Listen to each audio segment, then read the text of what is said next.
So, you've just developed a brand new product or service and you're so excited about selling it, but you have no idea how much to charge. Trust me, you're not the only person with this problem. Pricing is always a challenge, especially if you're new to business. I'm Kalila Reynolds, and it's time for another episode of Money Moves, JA, brought to you in partnership with EXIM Bank's Business Advisory Service, giving you the tools to grow your business. My guest today is Gary Messado. He's a chartered accountant and also managing director of Balance and Compliance Enterprise. We'll get some great tips from him.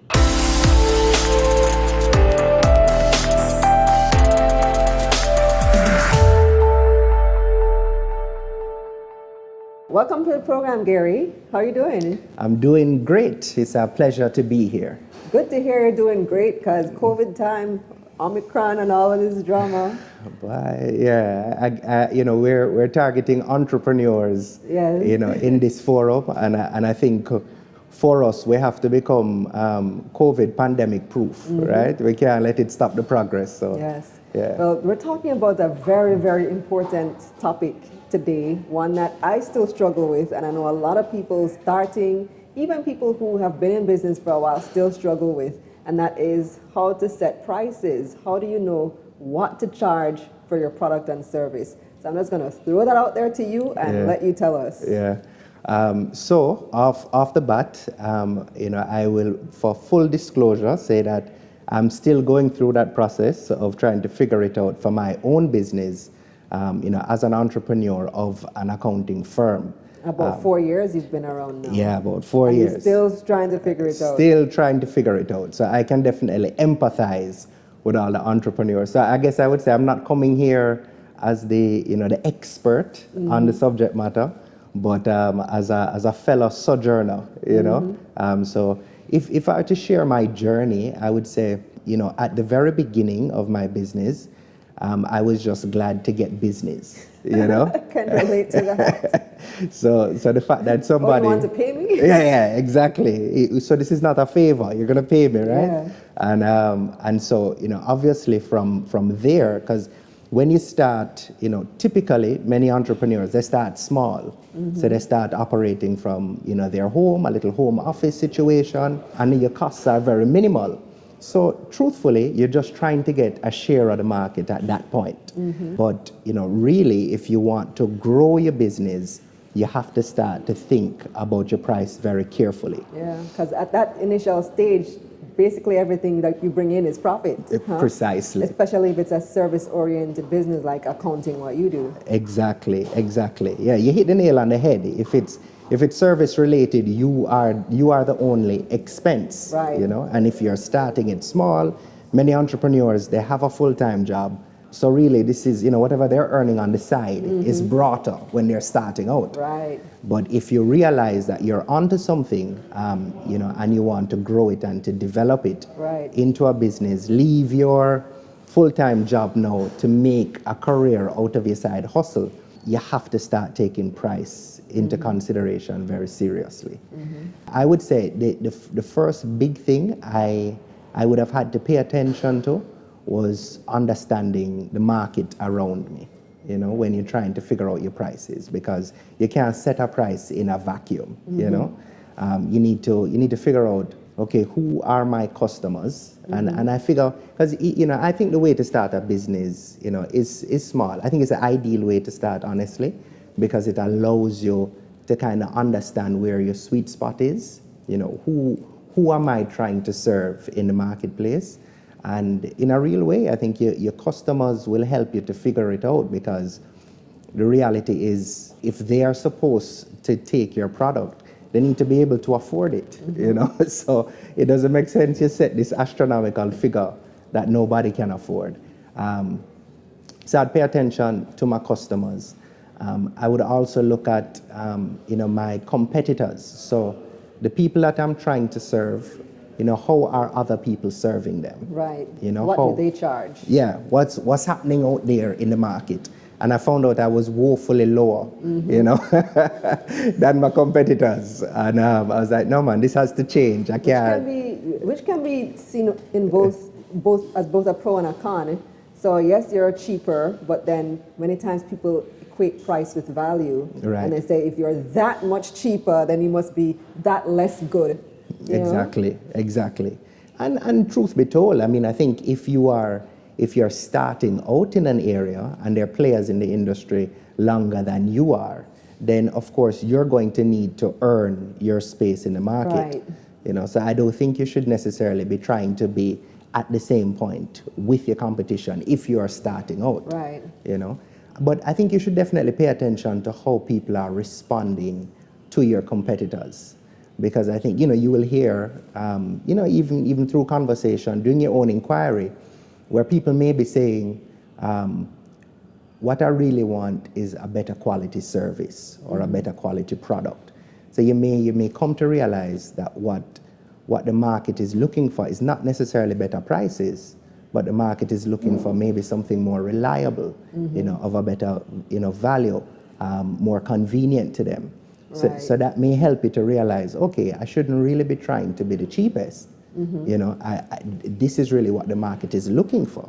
So maybe I need to really see how I can, you know, meet that demand that's in the marketplace. Compete on value rather than price. Exactly. So in a product business, you're selling a product, is pretty easy to find out what your competitors are charging, because you can just go and buy the product or look at the prices of the product. In a service business, people tend to be hush-hush about salary, about how much they make. It's true. So how do you even find out what your competitors are charging for similar service?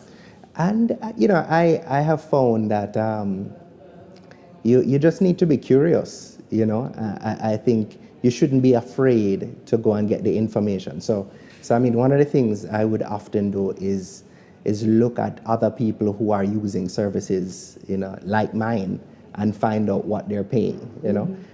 It's a little trickier to ask another service provider directly, you know what I mean? Lest they think that you're after their business. But I think you can definitely find out, you know. If you're interested enough, you can go and pursue the information, because it's a real market with real players. So, you know, the information is there. Another thing that I would say you should look at Before you go there, let me just interject too, that if you have friends in the industry, you can ask them. Yeah. I mean, yeah, it's kind of tricky if they're a competitor, but if they're your friend, your brethren, and you tend to have colleagues in the industry, you got gone to school together or whatnot, can ask them what they charge. True. And that can at least help you. Yeah. On that point as well, I think it's important for people to try and find mentors, particularly, you know, entrepreneurs, to find people who, if it's not necessarily the same thing, if it's something at least similar, there's a lot of value in that, because you can gain a lot of insight for people who have been around, who have been doing it for a much longer period of time, and hear their journeys as well, because, you know, who they are today and what they're able to charge, you know, for their product or for their service wouldn't have been what they were able to charge initially. Exactly. Yeah. So I think there's a lot to benefit from getting wisdom from people who have gone ahead of you, for sure. So the second point you're about to make. So I was saying, you need to look at your customers, look at your competition. So really the third thing I was going to say is gaining an understanding of the supply and demand of your product or service and where you're trying to operate, because I think in a real way, that's going to affect the price that you charge. Because if there are a ton of other people who are offering the service and the product that you want to offer, then in a real sense, the market will dictate to you what you can charge, you know. But if there really isn't many people supplying what you have to offer, and so the market is underserved, you know, then that gives you a lot of room in setting a price for the market. So I think you definitely need to pay attention. So, I mean, for example, if you want to sell fried chicken, you know, you can find fried chicken around, on any corner. So I think you need to look, and again, I guess all the variables work together, because perhaps what people are saying is every time I go to get fried chicken, the fried chicken run out, you know, everybody order it quickly. So then now you're figuring out, okay, how do I navigate, being a fried chicken service provider in this industry, you could probably charge more for your chicken if it is that you know that your chicken is always available, Or if it's always sold out, supply and demand, like you mentioned. If more people want it than have that there is available, you can start charging a premium for it. Right. Well, that's if it is that you're going to make sure that they will always get the chicken when they come to your location. I mean, which I guess where this takes us into, I think, is the whole matter of, based on your understanding of what's happening in the market, it will help you to determine what your strategy should be. And I think pricing is a critical part of business strategy, because once you understand the market, like we were saying, if it is that people are not necessarily looking for a cheaper alternative, but people are looking for, greater value, better quality, better service, then I think now, okay, this needs to be my strategy. My strategy is to improve on the quality of what's being offered, which then that brings in a whole other price dynamic, because oftentimes that means your input costs are going to be more expensive. If it is, using the fried chicken example, if you want to make sure that the people complain everywhere they go, the fried chicken finishes quickly, and you want to make sure that whenever they come to you, you always have fried chicken, that means that you're going to have to spend some more money up front on keeping a larger inventory. Right.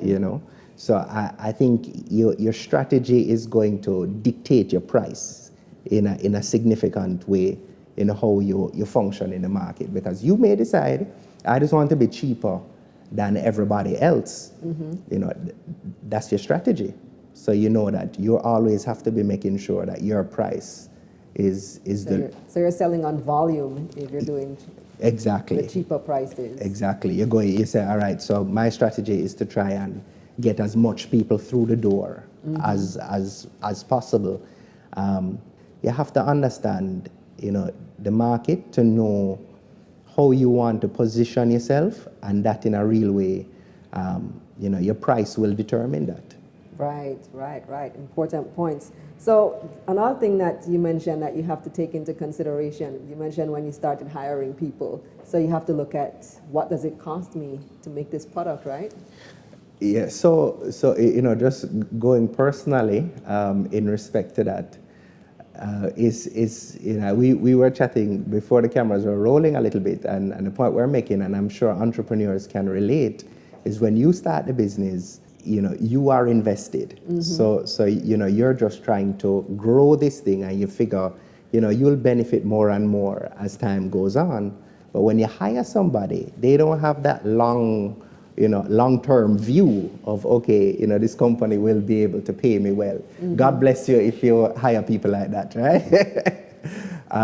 And so in a real way now, you start to recognize that there are inputs into your business that you have to ensure that you're pricing, according to these input costs, which is a very interesting thing from an accounting point of view, because what happens many times is that people just run in business and they pay little attention to the accounting information, and so some businesses are running at a loss, because there's just money coming in and money coming out, and people are not necessarily taking a stock of how much am I spending versus how much am I collecting, So I would say, I think there are different ways that people look at setting their prices, and I would say the most fundamental place to start is to definitely do a budget for your business, to look and say, okay, what are my costs? What are my recurring costs? Cover your expenses. Yeah, so at the minimum, you want to make sure you can pay your bills, that is, I think that's a starting position.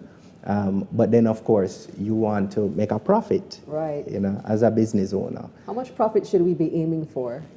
And so, that now will differ based on the industry that you are in as a business owner, because people in the food industry will tell you that their margins are small, compared to people who are trying to use a computer programmer, who is just a guy with his computer that can work in his bedroom.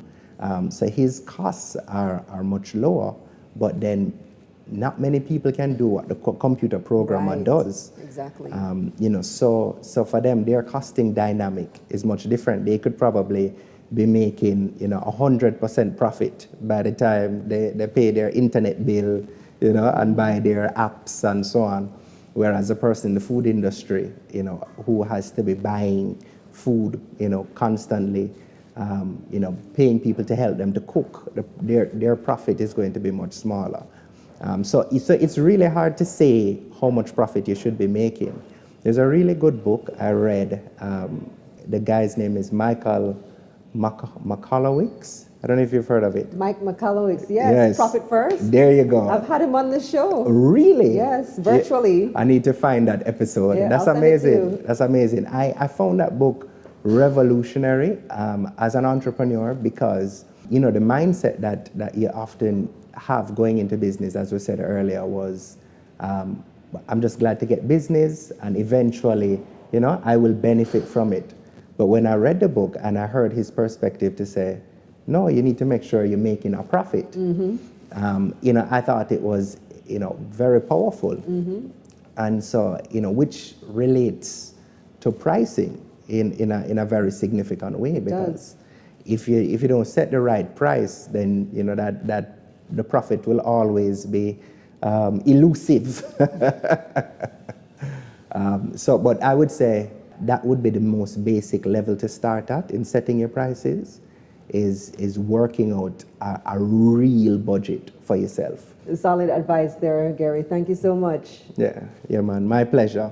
And where can people find your accounting firm? Follow us on Instagram, BACE, BACE_pro.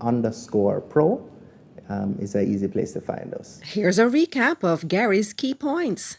Supply and demand will help to determine how much you can charge for your product. Find out what your competitors are charging and use that as a base. Make sure you account for all your expenses plus profit in your final price. That's it for this episode of Money Moves JA, brought to you in partnership with EXIM Bank's Business Advisory Service, giving you the tools to grow your business. Visit their website, eximbankja.com, for more information on their loan products and multiple services that you can access, such as their Business Advisory Service. Very, very useful product there. And also visit my website, KalilaReynolds.com, for a summary of this episode. I'm Kalila Reynolds. Until next time.